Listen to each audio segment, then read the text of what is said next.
whatever she's fiddling with. Okay. And she's just trying to make sure that people are on. Welcome first to those people who have now come online. Yes, excellent. Okay. Just a reminder again, we have started welcome to tonight's webinar on Ask Renata Live. So any of the questions that you want to submit, please put them into the questions box at the bottom. And I'm expecting a few to come through, so don't be shy. Don't be shy at all. This is the one opportunity you're going to have to get a live response from Renata. So I have to say that while I was on leave, I couldn't help it. I think I answered 84 Ask Renatas that came in. It was over a month, but still. So I'd like to see some of you sending in some questions live. That's incredible. I can't guarantee that I will be able to answer everything, particularly if it's something that's particularly technical. Of course, but yes, we will do our best. And we do have the Act next to us and the regs next to us in case we do need to reference anything, but Renata's got a wealth of information. And while we are doing this webinar, I will refer you to the screen. We'll show you the relevant links on the OHS Reps website, which is of course all conducted and regulated by Renata. So she does all this information on there. If you're not familiar with it, please get familiar with it. Yeah, I have to say though, one of the things that I did last year was update the section on the regulations, and we did a couple of webinars on it. Yes, but I have this great faculty, and that is as soon as I do something, I forget it. So I can't guarantee that if you ask questions about the regs, I'll be able to find the answer quickly. Yeah. But I should say that we'll take things on board, and at the end of the webinar over the next couple of weeks, next week sometime, we'll put up a document on the website with any of the answers that we want to clarify, and also the answers that I've given today. Yeah. So this will be available to everyone. For example, now you should be seeing the share screen of all the webinars that we upload to our website. So if you do need to refer to any of them, they're all recorded here with the materials. And as I mentioned, we'll refer you on to any relevant sections of Renata's website here. Okay, so I'm just going to go back to another question. So this was also sent in earlier today, and the question is, HSRs that attend the OHS network meeting. So for those of you who aren't familiar, and you should be part of our OHS network, we do hold monthly catch-ups to discuss what we're doing in the unit and any HSR issues. So the question is, the HSRs that do attend those OHS network meetings, can we utilize section 69 1E to seek time released to attend, so paid time released to attend those meetings? My initial reaction was she must be dreaming, or tell her she's dreaming. No, section 69, the training section on that, allows reps to attend just training courses that have been approved by the authority, so it's WorkSafe. I realise though that what the question has referred to is in fact section 69(1). Specifically 1E. 1E. That is the training, Yeah. Oh, 1E. Okay, so 1E is about providing facilities and assistance. Look, I think that it is not an approved course. Yeah. Clearly, it's an opportunity for reps to be able to participate and learn things. If you've got a fabulous employer who is more than happy to allow their workers to attend training and seminars, and there is something even in your EBA, that might be a possibility. I know that in some of the public sector EBAs there is ability. Yeah. But, you know, it would be a bit of a stretch, and I think the workplace of this particular health and safety rep probably wouldn't allow that to happen very easily. Okay. So, and just for those who aren't aware with the other parts of section 69, they do specifically refer to, so section 69A, when the HSI is exercising their powers, or when the HSI is taking part of any course or training that's been approved by WorkSafe. So again, WorkSafe does need to approve those for you to be able to leave on paid time to attend. All right, so again, keep getting those questions in. Just type them in at the bottom of the panel. There's a little questions box there for you, and we'll happily read and answer any of them for you. All right. Just by the by, while we're doing that, we're next door to a big meeting room. I have no idea what they're doing. No idea. So if you hear people screaming or yelling, I think they're having a good time. It's certainly Which is not great. us. Yeah. Well, we'll keep this nice and serious. And we're sitting here sweltering, in fact. Yeah, it's very, very hot. So that might be a good question, in fact, to answer. Yes. All right. Let's get into some heat regulations. All right. question that came in as well. Are there regulations or standards in Australia regarding maximum temperatures at work? Quick answer, no. No. In fact, it's very interesting. When I was doing the information for the website, because I get this query a lot, obviously in summer, I looked around and I couldn't find any regulations anywhere in the world on heat. Yeah. All right, I'm gonna jump in and pause that. You carry on with this. Yeah, we might have to just ask people next door to hold it down a bit because they're getting very rowdy. Okay, so no, there isn't. There is no maximum temperature. However, that doesn't mean that the employer doesn't need to do anything. In fact, what we know that under Section 21, there's a general duty of care for the employer to provide and maintain a safe and healthy working environment, to monitor the conditions at the workplace, and also to monitor the health of workers. It's not this one, it's the other one. It's about heat. So that one. There we go. Okay. Plus, of course, we've got the compliance code for workplace amenities and working environment that gives guidance about what employers need to be doing. Now, of course, when it's weather like today, we've got air conditioning here that seems to have broken down. So a lot will depend on practicability. Yeah. But what I absolutely recommend that people should do is talk to their employers, not when the day is hot. Actually start talking about this as summer is approaching, in the middle of winter even. Talk about, are they monitoring what the workplace temperature is like? Talk about what is acceptable, what can be done. Is there, is there air conditioning? How is it being serviced? Is it being serviced regularly so it doesn't break down? I got a question from someone about working in a kitchen where she said, the employer says they can't put in air conditioning. Excuse me? Yeah. I've never heard that an employer can't put in air conditioning. They're just they're just not wanting to. Yeah.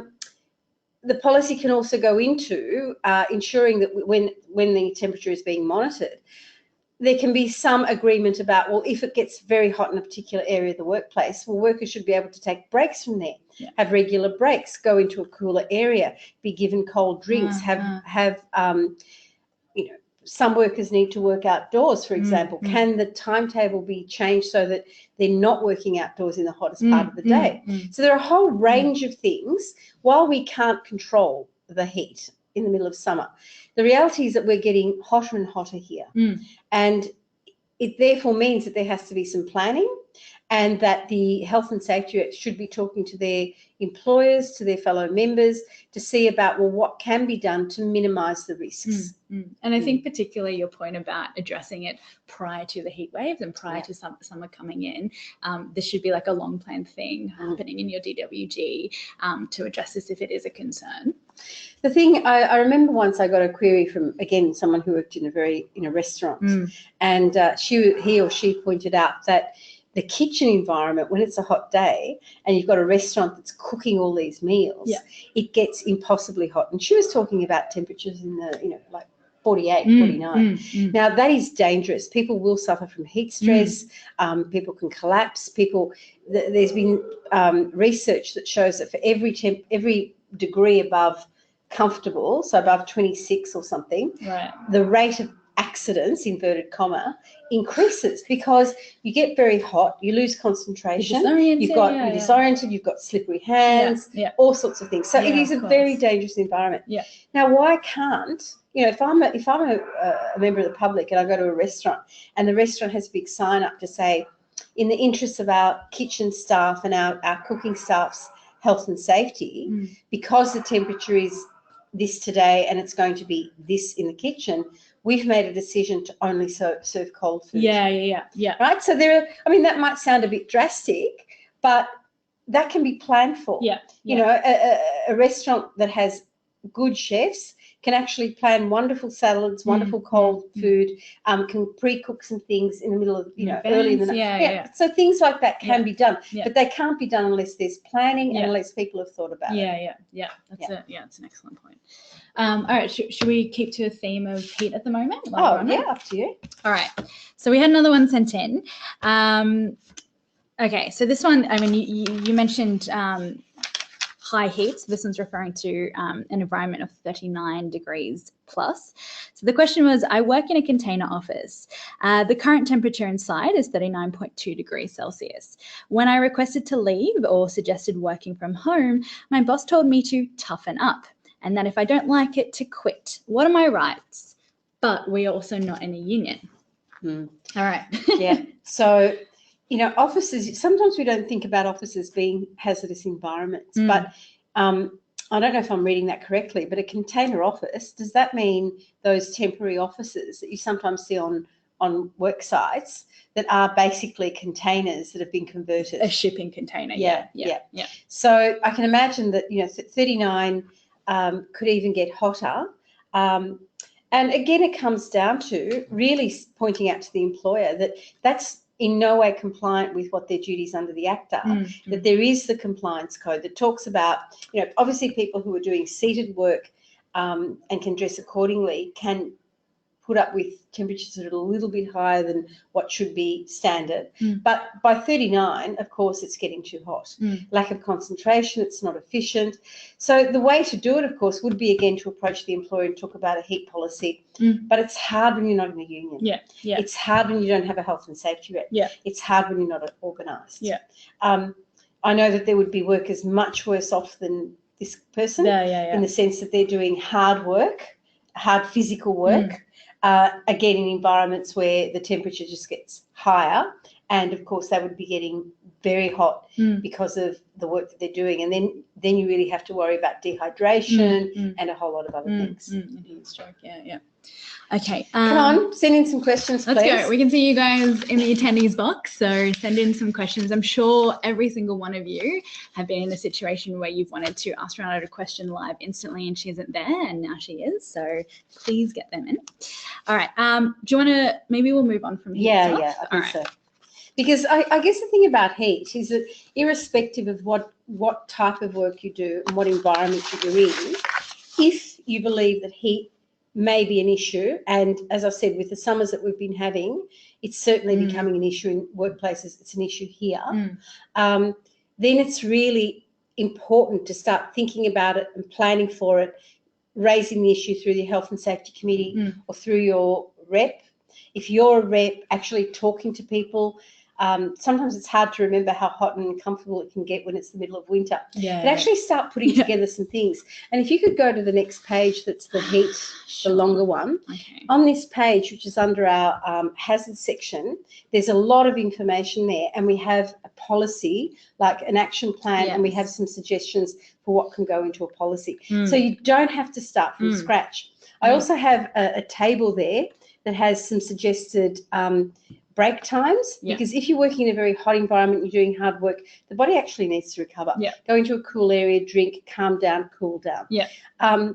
And also, I said that I couldn't find any legal standards anywhere. But there they are. But there, you know, it's covered. Everything is covered under the Health and Safety Act. I did manage to find something from a Canadian government website, which is really unusual, where government actually had some recommendations, which I've put up there as well. So there's a lot of information there. Yeah, this is comprehensive. So keep going down. Keep going down. And there's the some problems. And I think keep going down. Some external sites to reference. Okay, so there's a lot of information there. You don't have to start from scratch. Plus, I'm always here to provide any information that you might, clarification. But it is a hard one. But, I think we really need to do something about it. Some people who are working in very hot environments, I got a query the other day where one of the workers actually had to go home because he collapsed from heat stress. Now, or he had to leave work. Now, I don't know whether he had to go to the doctor, whether he went to hospital, but it can be very serious.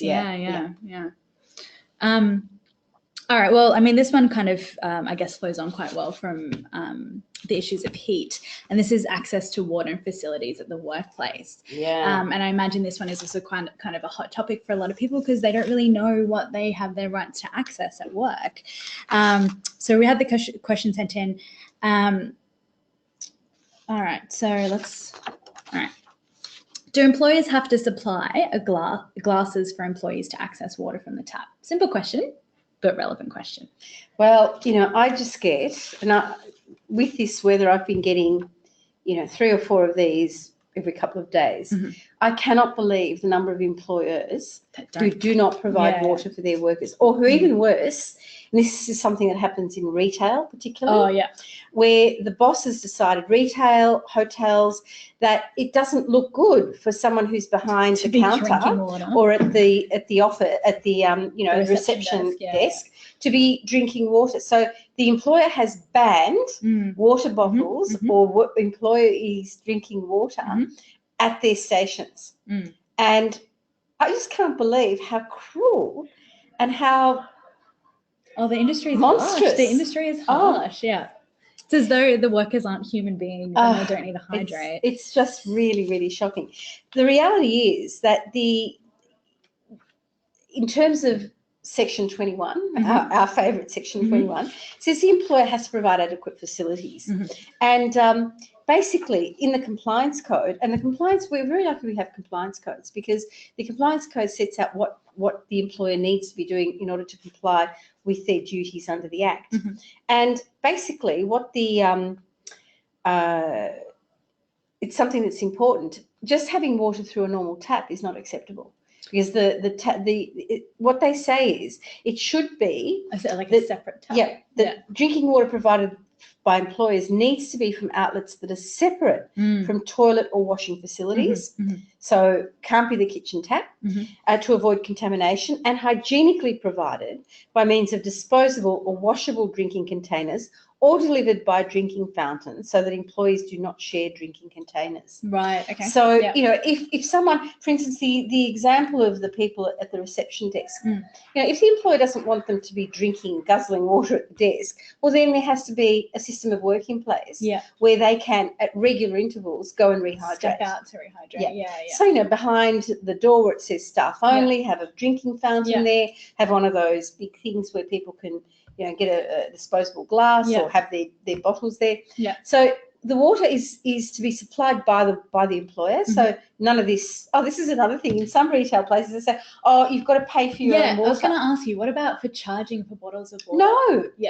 No, the employer must provide it. I mean, it's just appalling, but it happens, and I'm appalled by it. So is there anything in particular on the site here that you have for drinking water? Yeah, there is So that what I've done there for drinking water is it actually takes out what it says in the code. And again, it comes down to, it should never come to a day like today and suddenly people start realising that they can't drink water or that there is no water or no hygienic water around. That's the sort of thing that a health and safety rep needs to be thinking about, in terms of what are the facilities that we need and what are the facilities that are being provided. And if they're not being provided, or if the employer is a mean and nasty, horrible person who either makes you want to pay for water or has a ridiculous rule that you can't drink any. You can't drink any. Well, then that needs to be challenged. And again, if you're a unionised workplace, I'd be surprised if the employer didn't do something really quickly about it. But that's the sort of thing that I think even WorkSafe would be appalled by. It's just not acceptable. All right. So this one comes in, and it. All right. We'll start from the beginning. So the question begins at, I work at railway stations, and our bosses want our station assistants to go to 2 unmanned stations with no toilets, drinking water, or any coverage to clean there for about an hour. I'm trying to see what rules under OHS that I can use to stop this. So we're adding on to the idea of not having the facilities to drink, but also we're dealing with no other access to facilities like a toilet, as well as security issues because there is no coverage at the workplace that they're going to. So, how would you? All right. Well, I mean, one of the things that we've got to be very careful about, and I think that the person who wrote that in needs to be a little bit careful, is that you don't want to be able to be accused by the employer that you're using health and safety to prevent things happening. And what do you mean by that? Like, for example, the person wants to try to use health and safety to stop this happening, i.e. to stop them going to an unmanned station to clean. But really it's a matter of, well, what are the health and safety issues associated with this particular task?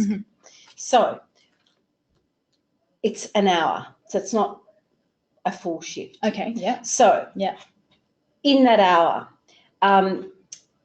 what's the likelihood that on a day like today, they need to have water? Well, high likelihood.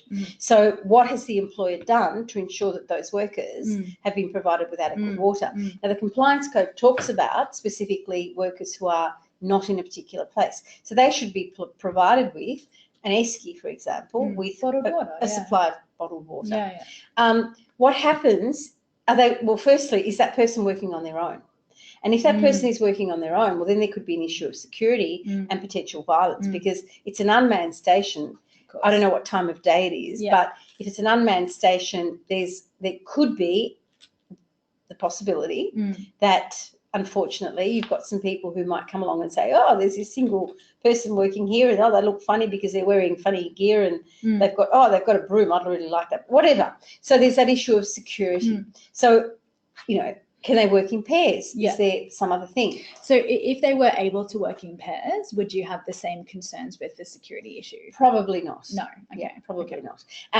Because again, that reduces the chance of a lone person. I think when someone's on their own, if there are two people there, people are going to think, if they're going to cause trouble, they'll think twice because there are two people there. I know this sounds sexist, but I also probably wouldn't have I try to ensure that there was a male and a female, right? Balance and, looking out for each other. I think that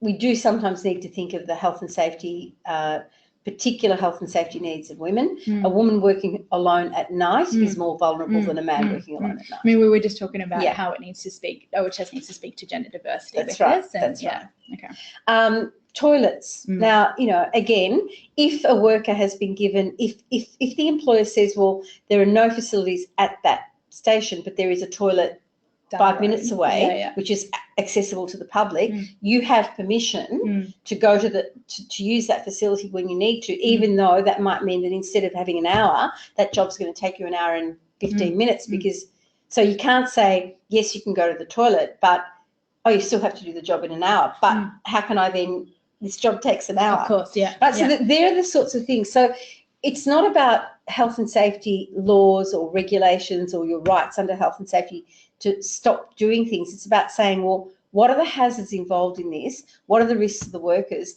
What needs to be done to eliminate that hazard or to eliminate the risk or minimise it so far as practical? So for this person that came with that question and they wanted to say to their employer that there are risks involved in the task, what would they do? Would they just be pointing to the duties of the employer under the Act? Is that how you would recommend? So I mean, under the Act, of course, the employer has a duty to also consult with workers when identifying and controlling hazards and risks. So the person through their rep, if they're the rep, would be identifying these hazards, putting together a case, coming up with some ideas about what to do about it. Yeah. And then, so for example, if it were, say, if this hour became 5 hours and it was a single worker, well, then I think that's totally unacceptable. Yeah. We have a question. All right, let's get started, guys. Thank you. All right, question coming in. My DWG has to drink from public water fountains at times. Do you think they are clean and hygienic? Okay. So that must mean that Des's DWG are people who are working outside the normal working environment. They're working outdoors. I think I can't answer that without seeing it, because I know I go for a walk with my little puppy dog every morning, and we go for a long walk, and sometimes we go to the park, which is around the corner from my place, and a couple of times I've had to use their facilities there, their toilets and their fountain, and I see that those are cleaned regularly, and I'm really quite happy about that. So I think it would depend on, I think if you felt, Des, that these were not adequate, that they were in fact unclean, not looked after, I think that's a good argument to say, well, we're not confident that these are hygienic. and therefore what we're requesting is that we be provided with a portable water supply, which the code actually acknowledges might be the solution. So if you guys are in work cars, it's absolutely practicable for your employer to provide a little plastic esky with adequate water supply. Because the thing is here, it's not like the employer is saying that you need to drink from the public toilets. There's the option of the bubblers being available for you to use. Then the question is, how clean are they, hygienic are they, and if they're not, And I mean, if you even had to worry about cost, if they were worried about cost, they could even say, well, we've got a hygienic supply at the workplace. We'll refill, like nice little bottle over here. I mean, if we're worried about plastics in the environment, so that's a possibility. Yeah, that's a good solution. All right, we've got a nice big one. We've got a couple there. All right, now. I'm an elected health and safety rep appointed in 2017. The employer has... I hope you mean elected. Elected, there we go. The employer has 64 staff. The issues I want to raise with you and have previously been raised with my management are: there were only 2 health and safety committee meetings in 2017 and similar patterns in previous years. Number 2, there is currently an equal spread of members on the Health and Safety Committee, 2 HSRs and 2 management reps. The proposal is to include 2 more management reps without increasing the number of employee reps. Okay, let's deal with the first question. Okay. Health and safety, under the Act, health and safety committees must meet every 3 months as a minimum. So they're in fact in breach of the Act by not meeting more regularly. One of the big issues about health and safety committees is that it is just often assumed that management run them, that management make the decisions, that management call them. So that's not acceptable if they're not going to comply with what the Act says has to happen. So I would suggest that at the next meeting, the first item on the agenda be who sets the agenda, who schedules the meetings, and actually ask that they be scheduled more regularly. Complying with that. The second one about there's currently 2 members, 2 health and safety reps and 2 management reps. Again, the Act is very clear that must be at least an equal number of employee reps. So they cannot increase the management reps to 4 and not increase the health and safety reps. So, refer to the Act. Do we know Section 72? Section 72. And plus 2, remember too that the Act also says that the committee itself works out its own procedures. Sure. Okay. So I've got advice on the website on what committees should do. Probably under law and rights, I'd say. Under law. While she finds that, we'll go to question 3. The chair of the HSC has advised that any issues will be referred to the CEO for decision action, despite what it says. Okay, this is despite what it says under Section 73 of the Act, which is about resolution of issues. Now, this is a really big trap that managements lay out for health and safety reps.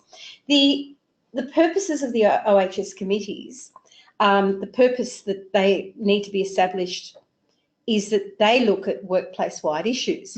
So they look at issues like policies, heat policy, training requirements, procedures to ensure that maintenance is kept up to date. What you should not bring to committees in any way is designated work group specific issues. Right? Okay. So if there is something that's affecting your designated work group members, even if it might be affecting the others, but it's affecting your DWG members, you have absolutely the right as the health and safety rep to follow the procedures under Section 73. And you can say to the employer, this particular problem, and it might, let's say heat, this particular problem is affecting our people very badly here.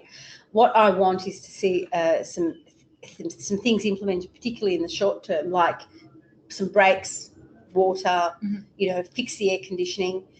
And I also want to put to you as the employer that we need a heat policy for the workplace. Sure. And I'm happy for that to go to the committee. Sure. Right? Okay. But say if there's something like, I don't know, the desk, Roxy, your desk is really bad and you've got a shocking chair, that doesn't go to the committee. No.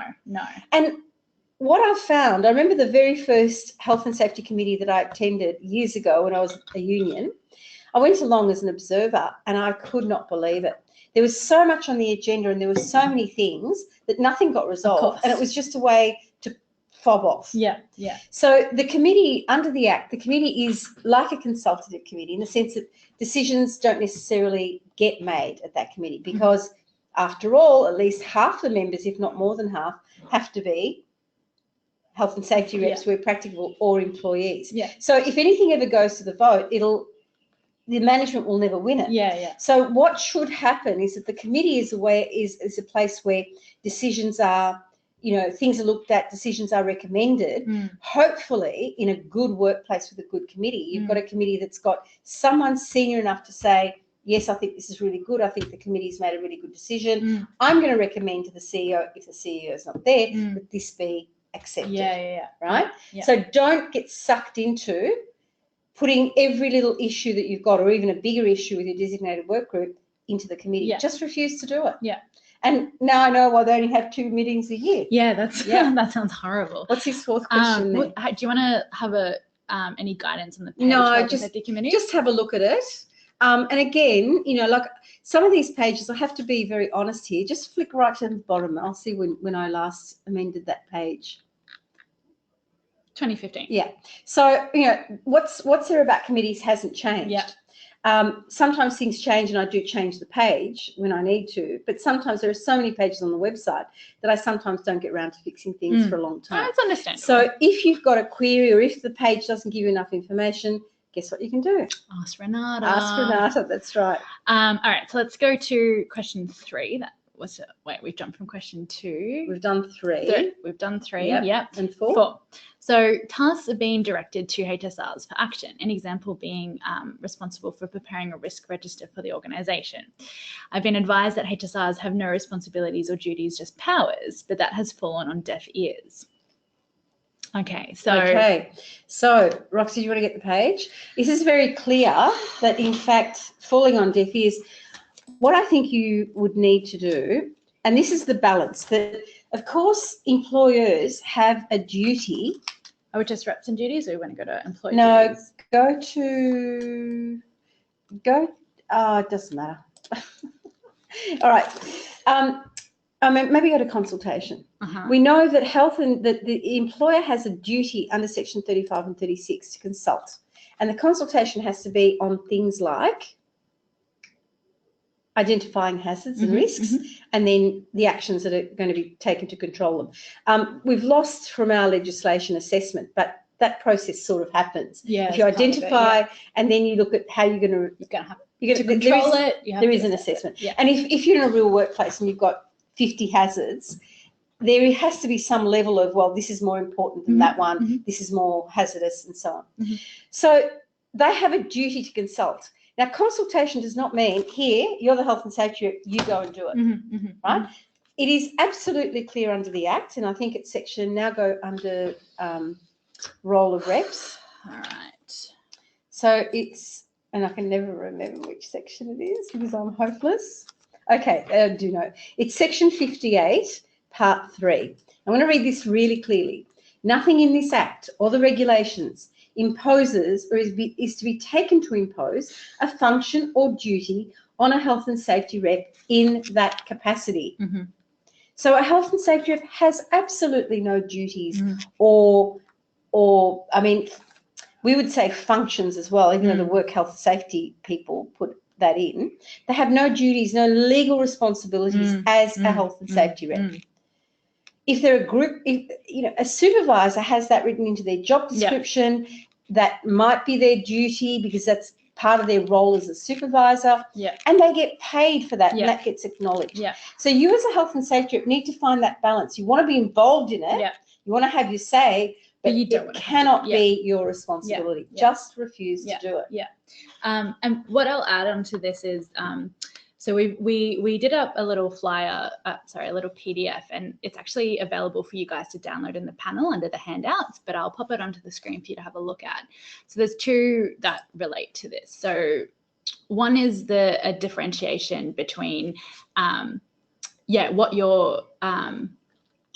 What were we saying? Whether, I mean, in some workplaces, and this is the thing too, I think partly it's because employers misunderstand the role of the health and safety rep. Yeah. So this little handout, partly we based it on one that the AEU did, because in schools it happens all the time. Somebody becomes a health and safety rep and they're told they're the health and safety officer. No.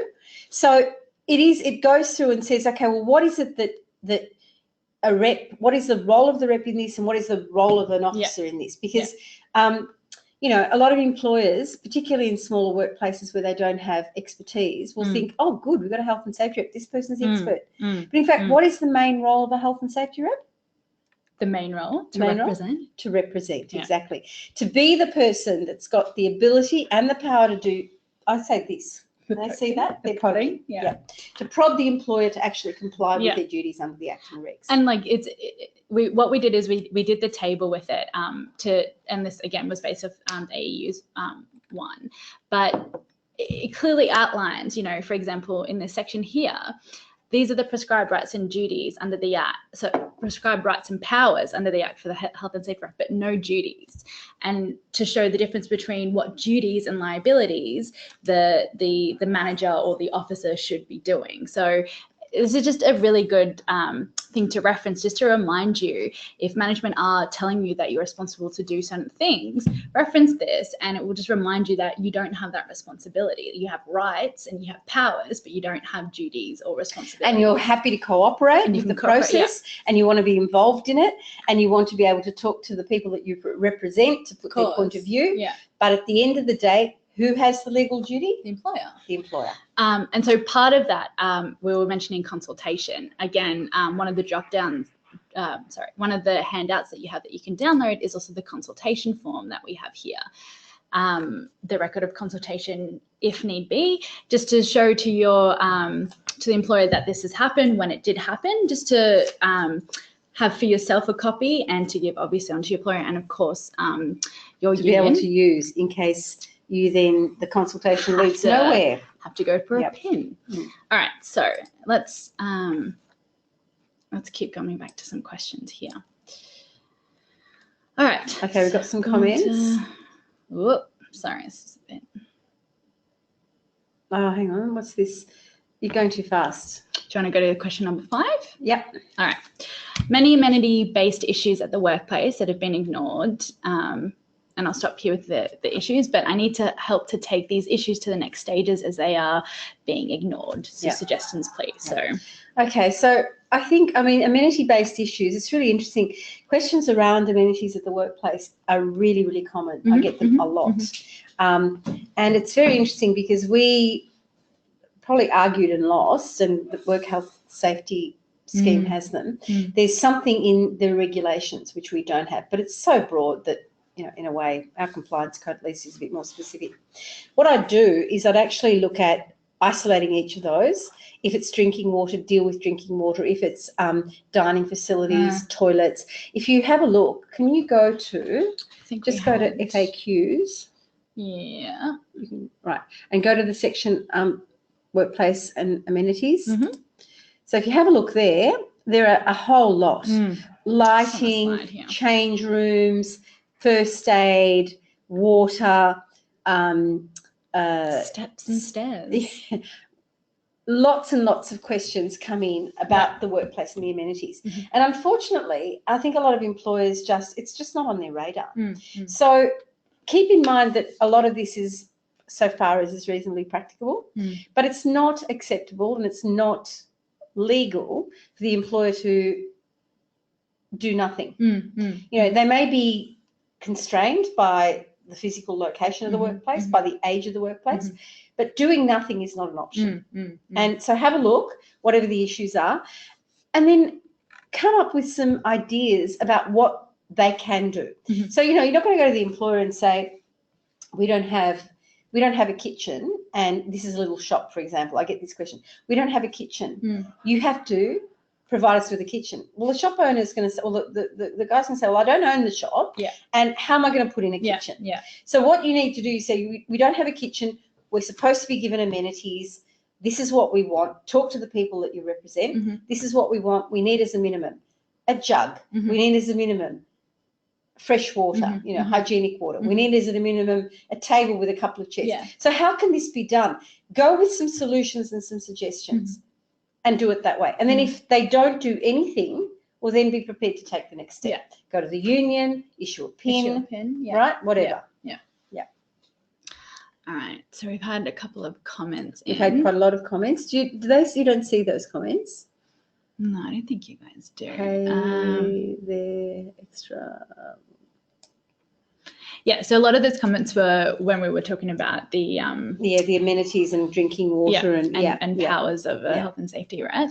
Yeah, and I think one of the things that Basso has sent in is that, for example, if someone's out on the road, the other option is to in fact say to the workers, well, you've got $10 to buy 3 bottles of water or whatever it is, and that's an allowance that they can give them. Yeah, that might be a way of doing it. And Basso said that, when you do go to your employer with some suggestions, ask the employer on their opinion of your suggestions. So put them in that position where they are. Well, they have to also, again, be very clear about what you're asking for. If possible, make it practicable. I love Venn diagrams. People who are my age will know them. And someone on Facebook the other day said that's one thing he's never used since he was at school. A Venn diagram. Really? All right. I think it's so important. Anyway, with a Venn diagram, if you can actually share, increase the area where you share common goals, and then you can get much more done. Of course, so if you can go and say, look, I know it's not practical to build the kitchen, but why don't we do this, this, and this? It's always going to create a better relationship. Yeah, exactly. You'll get much more done. And another good point that Basso mentioned is that, of course, a lack of consultation is also something that can be pinned as well. So yeah, but make sure you keep a record of the times that you've attempted to. And hence why this is good to keep dated times. Yeah. All right. All right, so let's go. Thanks. Who is that? Who sent in all those questions? Those questions came from Peter. So Peter, thank you, Peter. That was fantastic. And please follow Peter's lead. Yep. We still have a few minutes. Couple minutes left. No, more than a couple of minutes. So. All right, so I'm going to go to some that were previously sent in to us before. So keep the questions coming. We have 13 minutes. All right. First aid kits. Wow. All right, this is okay. The first aid is an area that absolutely requires consultation because the compliance code. Can you get the first aid? Of course. What are the requirements? The first aid code. I think it's terrible because it gives the option of going. An employer can take 2 options. One of them is the prescribed approach, and one of them is the risk assessment approach. And the prescribed approach, I mean, in the old code, the original code, it said workplaces of this size should have this, this, and this, and it was fairly straightforward. This is saying, well, not all workplaces are the same, which is true, and there could be different needs, but for a lot of employers, it's just much easier if they can be told, this is what you have to do. Yeah, of course. So I would always recommend going down the prescribed approach, because it sets out small, medium, large workplaces. It sets out high risk, medium risk, low risk, and it gives you some ideas. How many first aiders, how many first aid kits, what should be in the first aid kits, and it's it's relatively easy to follow. Surely your workplace is going to fit somewhere into. Well, you'd hope so. Yeah. The other approach, the risk assessment approach, actually says in consultation with the health and safety reps and workers, or just the health and safety reps, you have to do an assessment of the workplace in terms of what risks are there, what what you might need, how far hospitals are, like a whole lot of things. So it can be quite complex. But the really good thing about it, and I don't have it with me, is that the code actually has at the back some schedules, and it says this is what's recommended. These things are recommended in a first aid kit. Okay, so it almost does prescribes it as well with those recommendations. Yeah. The prescribed approach actually says you should have X number of first aid kits for X number of people if it's this type of workplace. One of the appendices puts down what sorts of things a first aid kit should have in it, and plus it also has some extra modules if a workplace, for example, uses hazardous chemicals. The thing to remember about first aid, though, is that it is just first aid. What do you mean by that? What does first aid mean?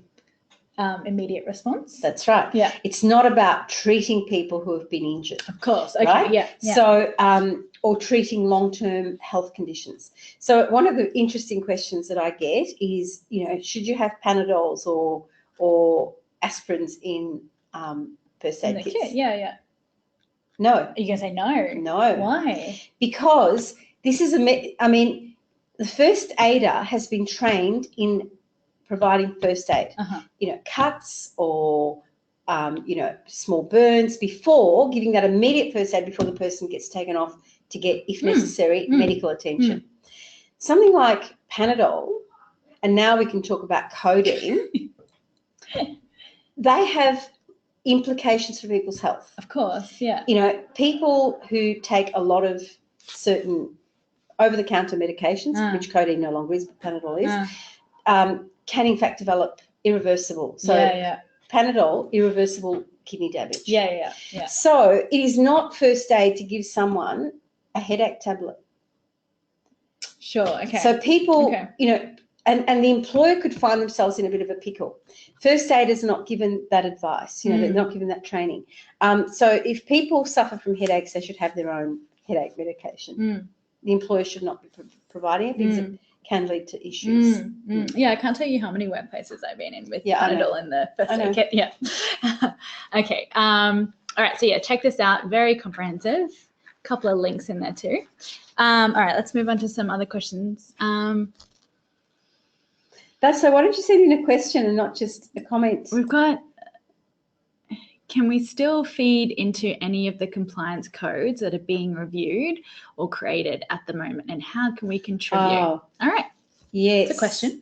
Yep. Yes, you can. I think that, things have gone according to tranches. So I haven't been involved in a lot of that other than the asbestos removal and asbestos asbestos management codes. They went out for public comment and the public comment has closed and we're in fact going to meet in the next couple of weeks to go through that and make any changes to it. So the way to know about that is I would firstly announce that in the journal when codes have been released for public comment. And if you people are welcome to put in their own comment, but they're certainly welcome to either comment directly to us. And if it's something that we agree with, obviously, but it's a good point. And I think mostly you would, because if you're working in the area, you know about it. We would include that in our comment. Incorporate. Thank you. And you could also do that through your union. Yeah.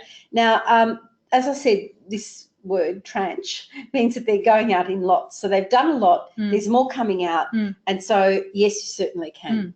And in addition to Renata putting into the journal, if this is something you guys would want, I'm happy to remind everyone in the Facebook group as well when public comments are available and when they're going to be closing. So happily do that. All right, we've got another question in from Andrew. Can you please point me to the section of the regs and the Act in relation to emergency evacuation of large industrial workplaces? In particular, how often drills should take place and what percentage of supervisors and staff should be involved in the drill, especially with shift work involved? Guess what the answer to that is? Hey, all right. There is nothing specific in the Act or the regulations. Yeah. Don't forget, and this is I've done a bit of a pro forma when I answer questions that come into the website. The reality is that our legislation is what is called objective-based legislation. So it doesn't say this. it doesn't say as an employer you must do A, B, C, D, E, F, G. It says as an employer you have to achieve XYZ. And that achieving XYZ is what is in section 21. A healthy and safe working environment, healthy and safe systems of work, machinery, blah, blah, blah. What we have also is section under duties of others. I think you've got that up there, haven't you? Yes, I do. Which is section 20. Why don't I know this off the top of my head?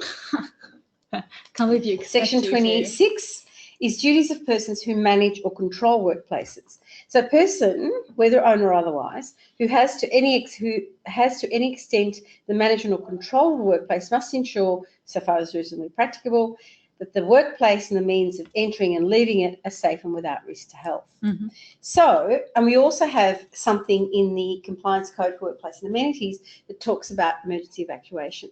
So if you go back to the duties under the Act, 21 and 26, if you go back to consultation, if you go back to what the what an employer is supposed to do in order to be able to comply, and this is a section that we often don't look at, but I'll find it in a minute.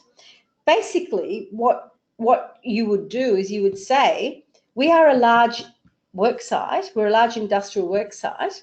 We don't have, what happens if something, if we need to evacuate an emergency? Literally just had that question come in. Yeah. So what we would have is, we need to look at what we are doing. How are you complying with your duty to ensure that if an emergency occurs, people aren't going to be killed or trapped or whatever. I mean, some workplaces, I've been out, again, I'm talking about a few years ago, where they had they have systems. There are systems you can buy where people actually, when they clock in, whatever the system is nowadays, it keeps a record. There are systems to ensure that any visitors to the site are kept. I've been to work sites where before I was allowed to go on, I had to do a bit of training. And this was on a rig, on an oil rig, what I needed to be trained in, what I had to do if there was an emergency, so that right. So there are a whole lot of things that I've got a page on fire and emergency evacuation. The thing is, again, being the prod in the employer's arm to say, we haven't had a drill. And how often you have a drill is something that can be discussed and negotiated and agreed in the Health and Safety Committee. All right, now we have a couple of minutes before we're ending up, so I'll just do our last question, and this was sent in by Basso. If asbestos is being removed from my workplace on the weekend when no one is working, do I need to know about it as a HSR? What do you think? Well, it's still going to affect the workers, right? So I would assume so. Yeah.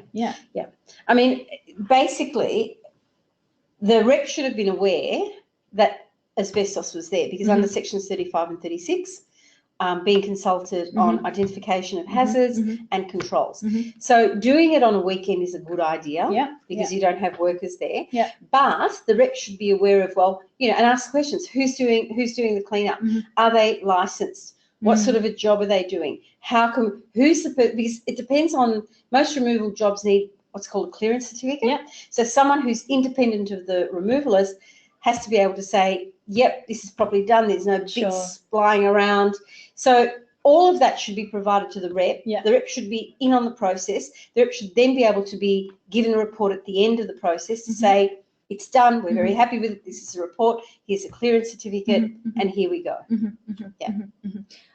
Okay, and is there anything in particular that VASA can refer to in the Act about this? It's under the asbestos, or would it be under the under the asbestos regs,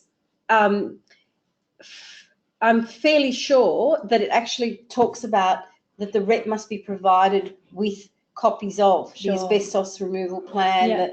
So look, I'm saying fairly sure because, as I said, I have this great facility to summarize things and work on them, and then 3 weeks later I've forgotten what's in them. So but the asbestos regs are pretty good, and they put big requirements on the removalists and on the person in control, person with management of the workplace. Okay. All right. Well, I hope that was helpful. Do you have time to do Andrews? I think. Yeah, let's just hold on a sec. I think we can extend this a couple of minutes. Okay, so is capturing under 20% of supervisors and staff in a drill an acceptable amount, or are they not being reasonably practicable? Well, I think there what you could point at, to me, that's not acceptable. Because under section 21, and it is the only section in the Act that is not qualified by so far as reasonably practicable, it says that an employer, this is section 21(2)(d), an employer must provide such instruction, instruction, training or supervision to employees of the employer as is necessary for those persons to perform their work in a way that is safe and without risk to health. So if 80% of the staff aren't participating in the drill, they're not being properly trained. That is not sufficient. That is not acceptable. And can you tell us again what section that is of the Act? 21(2)(d). 21(2)(d). There we go. Hopefully that helps. 21(2)(e). 21(2)(e). Okay, great. All right, now at 1:02. We're going to close up now, but I'll just do the reminder again. You've got the downloadable forms here under the handouts panel. And of course, we will do our best to compile these questions into a PDF and be able to remind everyone when that's uploaded again onto our webinars page. And of course, we will put this recording up on there. But until then, please make sure that you do send any of your questions into Ask Renata onto her webpage, and she'll get back to you when she can. But this has been a great evening, so thank you all for participating, and thank you very much, and apologies for the we do so sorry. Thanks again, guys. Okay, bye everyone. Bye.